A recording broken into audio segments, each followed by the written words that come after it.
the Lord, Father Rob Arsenault. It's Wednesday night. It's about 8 o'clock, just coming up at 8 o'clock, and it's time for the Pastor's Chat. So this is what I try to do. I come online on Wednesdays, about this time usually, and just talk about stuff. I mean, it's interesting. I was just thinking before I came online, I don't have a lot of news. Like there's not like there's a lot of breaking stuff. We're just really finishing off the church's year.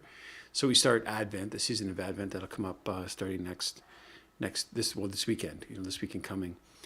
And that sort of changes things as far as programming, and we have some confessions coming up in that, and we have one night of adoration, and Father Joshua is going to give a talk. He's going to have him speak, I think, on a Thursday. I think it's just closer to Christmas. So, but relatively small. I think people get kind of busy in their own kind of Christmas preparations and ultimately celebrations. So it gets a little quieter for us, and so the thought in my head was, I'm almost caught up. I don't say that out loud. I'm sure that'll change in a heartbeat, but things seem to be running relatively smooth. We've kind of caught up from September, October, which is always kind of the busy time of year. You kind of get back into the swing of things, and now just really sacramentally and liturgically getting ready for Christmas. And so that's of course Advent, and Advent's full on, and it does its own things. So that's where we're headed. So all good, as we come together here.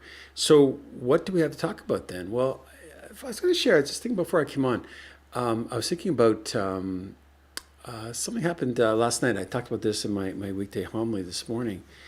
I went to a movie. Now, I haven't been to a movie since before COVID, so I think at least 4 years. I can't even really remember the last one. It's been so long. I was surprised again by the big chairs. I didn't know they'd kind of gone to that, and they kind of, the feet go back, and it's kind of comfy kind of thing. And you have pre-assigned seats. Like, this is kind of a new thing to me. So, but I was invited out to a movie, The Chosen. Now, The Chosen, it's more of a series. It's been showing online. I think people have watched it kind of on television-ish. But it's been an interesting project. It comes out of the United States. I think they're filming it in Texas. But mostly evangelicals, I think, that are behind it. The producer and the director. The main character, I think, who plays Jesus actually in this is a Catholic. He's been to see the Pope, I think, recently. It's kind of in the news. And it's a very interesting series because, I don't know if it's high theology or great art. I mean, the production levels are not stellar. I think one of the most powerful stories about Jesus is the Passion of the Christ, and I thought they just, again, beyond the movie, the script, and the acting and the way people looked and the way they dressed was really dead on. And this one, it's not quite there, but some very deep thought has gone into this. I think the things that they pick up on and the questions that they ask. And remember, the movie's called, or the series really, because it's a whole series, called The Chosen. It's really focused not on Christ himself so much. Of course, he's a central character, but it's his followers. It's his disciples as they're called, as they come together, as they sort of work it out. And what I really enjoy about it is the development of those characters, from a sort of almost a cliche, this is sort of a standard kind of thing, to something that's a lot deeper. Like they don't mesh perfectly. There is this sort of infighting. They've got to work it out. The message isn't always clear, and the first two, like the movie really is just the first two in the third season. It's just the first two episodes, and one of the parts in the second was the sending forward of the apostles for the first time. It's being sent out 2 by 2 to proclaim the good news to the places Jesus himself intended to go. And it's very faithful to the scriptures. So that's right out of the Bible. And they don't like it. They don't feel like they're ready. They don't particularly like the people they're partnered up with. They have all kinds of reasons why they shouldn't do this or shouldn't do that. And it's just so very human. And I think that's what I like about this series. I think that it touches on the humanity, and it's much more real and identifiable, and they don't even try like for accents or doing the original language. They speak in kind of a neutral, slightly American accent, but it's really quite endearing, and that part I really like. And even Jesus himself, I think, he's got a sense of humor. Like he's funny, like kind of a dry wit, which I like that. I've never been one for the plaster statue Jesus, like sort of static, stoic, never quite there, floating through the scene. I think it's hard to get that character right, but I really did enjoy it. So the bottom line is I kind of enjoyed it. It was kind of neat to see, and it's the interesting part too with this. As far as I know, there was no promotion of this. This is word of mouth. People just heard that it was in theaters, and you go and watch it. And it grossed, I think, $10 million last weekend, and that was rivaling all but there's only one movie that made more money. The new Black Panther movie, and which is a huge promotion, and tens or hundreds of millions of dollars being spent to promote that, and this movie, just word of mouth. It's just out there. Now it's gone now. I don't think it's in the theaters anymore. I'm interested to see if it comes back again. If it does, I think I'll promote it a bit more and give people a better chance to see it, because there was something very refreshing about going to a movie theater and having a show, production level. I wouldn't say it's the production was bad. It wasn't quite maybe at certain other movies I've seen. But there it is. It's the Gospels, right? It's the story. It's the greatest story ever told.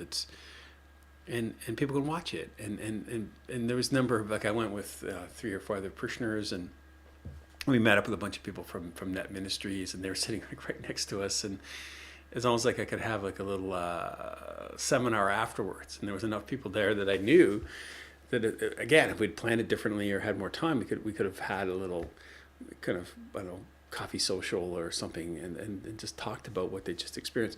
I had a sense there was a fairly large group that stayed around afterwards, and they probably were from a church. I didn't recognize any of them. It may have been evangelical, but it's maybe a prayer group or something like that. It was just a really good primer, going into the Advent season. So there it is. I just want to share that with you. It's just kind of nice that happened. And the way they're doing it is it's crowdfunding. So they don't really have enough money to do this whole thing, although I think they're doing much better. So what they do is they ask people to pay forward a certain amount, and then they use that to make more episodes. And when they have enough money to make the episode, then they just produce another one, and then just another one. They're slowly working their way through, I assume, to the passion and the resurrection of Jesus. So just an interesting project, that in all the problems and difficulties and the increased secularism, I think, that we find ourselves in, there are still these good things that are happening that seem to be able to reach people and touch them in a way that maybe we wouldn't get to otherwise. So something to think about. So some questions here. So Tamara, thank you for chiming in, and Alan, Angela as well. And so Alan, we should do some chosen movie nights at the parish. Yeah, it's not a bad idea, actually. It would be good. It's such a simple thing. They're about an hour, and again, they do some, again, it's to say it's like a low budget but very thoughtful. There's one I saw. It's around a campfire, and they did it all in one shot. As far as I can tell, I think it really was all in one shot. It was like a continuous kind of thing. They walk around the fire, just filming everybody's reaction as it got darker and darker and darker, almost like a play that they caught in one go. Now, I could be wrong. There could have been some very creative editing done in that, but it seemed to me that it was all done in one go. And just that alone is kind of clever. This is something about that catches a sense of realism and how it works. So there it is. So I just wanted to share that. I don't really have, a big agenda tonight. Again, we talked about this last couple, what's the pastor chat about, what's going on. Just that. That's kind of interesting. There was one thing Alain had asked me today. He is connected to an outreach program in Vanier, which I thought was kind of interesting. It's been going on for a little while. And so if you watch the news and notes, food drives, clothing, so extra clothing, and it's interesting that people have been very good in responding to that, I think, and I think it's through one of the churches in Vanier. And so we just, clothes, you go through your closet and you think, okay, what haven't I worn in a year or 2 or 3 or 4?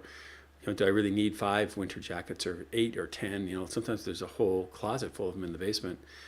Could we not pass those on to people who may not have a coat this winter? So that's a very good thing. So that's good. But he's reaching to a group of Indigenous women. I don't know a lot about it. I have to be honest. I haven't been there yet myself. I have their card. I haven't had a chance to really look at their website or anything. But they work with mostly Indigenous women that are on the street and try to reach and support them in ways that just very practical things that they need. And so he's asking me today about purses. I know nothing about women's purses, but that's a thing he's looking for. And it's going to be, I'm like using them as again, like a package. Like it's, some of the basic things that you might need and a little bit of food and some, maybe some stuff, just some personal hygiene things and things that anybody, would normally have or carry. And give them away. So he asked me today to put a little plug out, and I said, well, I'm not too sure, but I just think that's a really good thing. I know somebody else who used to buy in bulk like socks and toques and mitts and put them in Ziploc bags. And sometimes when they came down to an intersection and someone was standing there looking for money, said, well, I'm not going to give you money, but I'll give you a bag with some socks, and dry socks and new socks. And that's just, again, very clever, very simple thing. We could do that, and this is sort of another next level of that, I think. So there you go. So I have no idea about women's purses. I don't know how that works, but if you had a box of them someplace in the attic and you really have no use for them and you don't see yourself ever using them again, or if somebody in the family wants them, again, maybe think about that. I don't know how many do you need, but it would be interesting to do that. I think it's a totally side thing. We're getting ready to do the Christmas hampers, and we are doing that. We'll have an explanation this weekend about the angel tree, which is really the Advent. We've changed that around a little bit, but just different ways that we can give, financially, or we can actually get involved and take this is like 3 levels to this. So you can take on a family, and we did that last year, and do a hamper, and we'll provide the turkey, and I think we do the potatoes. And then you buy the other things on the hamper, and it's all got all the things for you and the family that you can do for. Okay, great. That's one level. 2, we're giving away gift cards, so people can pick up a card and it just just any way you like. But often Walmart's a good spot, or places that have a lot of different things, and we just give out gift certificate cards that people can cash in and to buy the things that they need for their family. That's kind of a second thing, or just prayer. Hooking together with a family, like a name, and praying for them over the Christmas season. And don't mean just, because I don't make it sound that way, to have prayer support, that this would all have a greater effect. Like, we don't just want to feed people, we really want them to know the love of God, and that needs prayer. This is no other way around. It's the battery that runs the whole thing. So that's something that the parish is doing. You'll hear more about that this weekend. But this is something that Alain, I think, has taken on himself, and I just want to support it. So I think it's kind of a neat thing. So again, with the Truth and Reconciliation and the collection that we did, which incidentally just shy of $10,000 for their first round, which is twice what I think we were expecting for our parish. So that's just wonderful. So that's all very good, very good. So thank you for that, and we'll look at it again. And maybe as we could do something with this organization, I thought maybe over the new year, like in January, February, have a dinner, maybe invite them and just to hear more directly from them, kind of some of the things that they're doing and some of the issues that the Indigenous people face in our country and in the wider culture. I think we need to know more about this. So there it is. So my good people, again, thank you very much for chiming in and hope that made sense. Again, I encourage you. I know some people have tonight, like Matthew, again, thank you for writing just a good evening kind of to me. But if you have questions, if you have concerns, like I know a lot of people will watch this potentially later, it'd be tonight or tomorrow or sometime on the weekend. But if you have, I do try to monitor them now. I try to check them, 4 or 5 days later. If there's a question, if there's an issue that you'd like to be discussed, if there's something that you want to bring up, you can do it in a more private way. Maybe there's lots of ways to do that, but you can chime in and I'll try to respond to those either on Facebook or maybe more direct if it's something a little more personal. And we'll move this forward. So it's going to be warm this weekend. I think the snow's going to melt. That's a good thing. I wasn't ready for snow. But that aside, it's getting colder and it's dark and people need our help. So let's do the best we can. So may the good Lord watch over, guide, and protect you. May the saints and angels intercede for you. May our Blessed Mother wrap you in the mantle of our peace. And may God bless you and keep you. In the name of the Father and the Son and the Holy Spirit. Amen. Go in peace now. God bless.